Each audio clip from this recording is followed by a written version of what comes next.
everybody, it's Mena. Welcome back to my channel, or if this is the very first video that you're seeing of me, then welcome to my channel. Please be sure to hit the subscribe button down below if you didn't already. I post every day of the week for a while. And today I'm doing my final video for today, and it's going to be my top 5 camping tips. Now, I love to go camping, but there are some good things you need to be very careful of when you're going camping, and I hope you guys find this very, very helpful for if you would like to go camping or take your kids camping or if you're planning on going camping with your family, or if you've been camping for years, you may already know these tips, but these are the camping tips that my family and I have come up with for over the years. Because for those of you who don't know, my family and I love to go camping. We've been camping since I was really little, or my mom was camping since she was probably in her preteens and stuff. So this is a place my family and I go. So this is a thing my family and I like to do, is we love to go camping. So we go camping at many different places and we just love it. So I'm going to get started.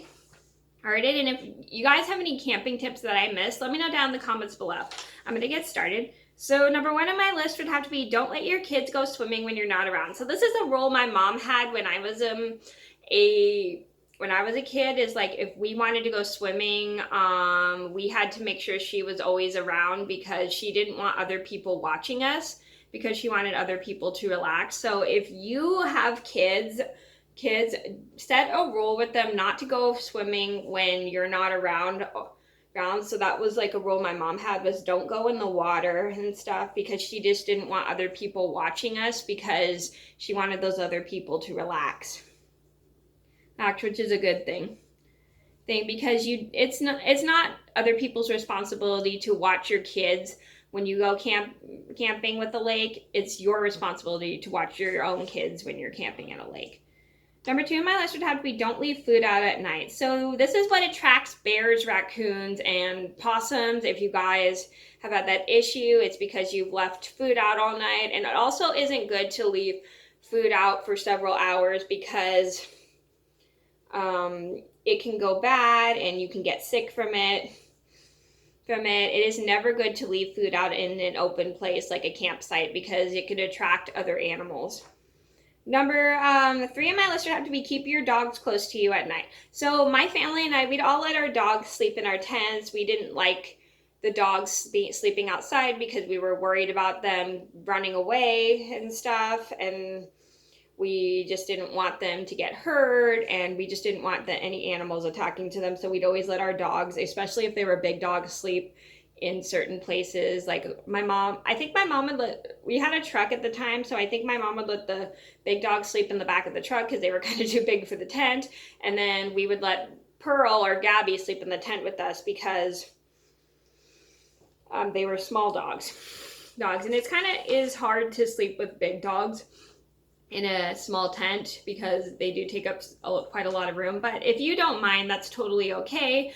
It's just our tents were pretty small, and we kind of had like 3 people sleeping in our tents.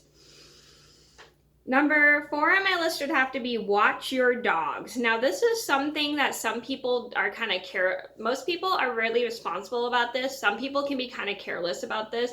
Like I said, I have this story about how these people were super careless about their dog running on other people's campsites, and they were super rude and disrespectful, and I'll leave a link to that video in the description box down below. It's my camping pit bull story, so I just recently made that video. If you didn't see it, I will link it down below. And these people were just so incredibly rude. They didn't seem to care. They didn't even seem to care about controlling their own dog. Their dog was just kind of like rude, kind of like a little kind of unfriendly, and these people were pretty unfriendly too, and I didn't really like that, because they were just seeming to not care about what their dog was doing. They just let him do whatever that he wanted, which is not really good, because dogs need to learn boundaries, and dogs don't always understand boundaries. And again, I have a full story about the pit bull and camping, and I'll leave a link to that video down below. Number 5 on my list would have to be, don't go onto other people's campsites. Now, campsites are kind of like, almost like now certain campsites are other people's like boundaries. It's never polite to walk through other people's campsites, right? Because that's invasion of privacy. Like, don't let strangers wander on your campsite. Don't let people don't wander on strangers you don't know's campsites, because you don't know what those people could do. It's like they could steal something or they could hurt. It's just not safe. I mean, it's also I mean, most people are kind of like, most people are friendly with camping, but it's kind of invasion of boundaries if you're walking through other people's campsites. I understand it can be kind of hard because either they're in a site where you have to go to the bathroom or have to use the restroom, or yeah, so it room and stuff, but it's always good to just make sure you do not walk through other people's sites, because that's invasion of a boundary, and it's also just a good safety tip. So those are my top 5 camping tips. I hope you guys enjoyed the video. Thank you so much for watching. Please be sure to like and subscribe if you haven't already. I post every day of the week, and I'll see you everybody soon. Bye.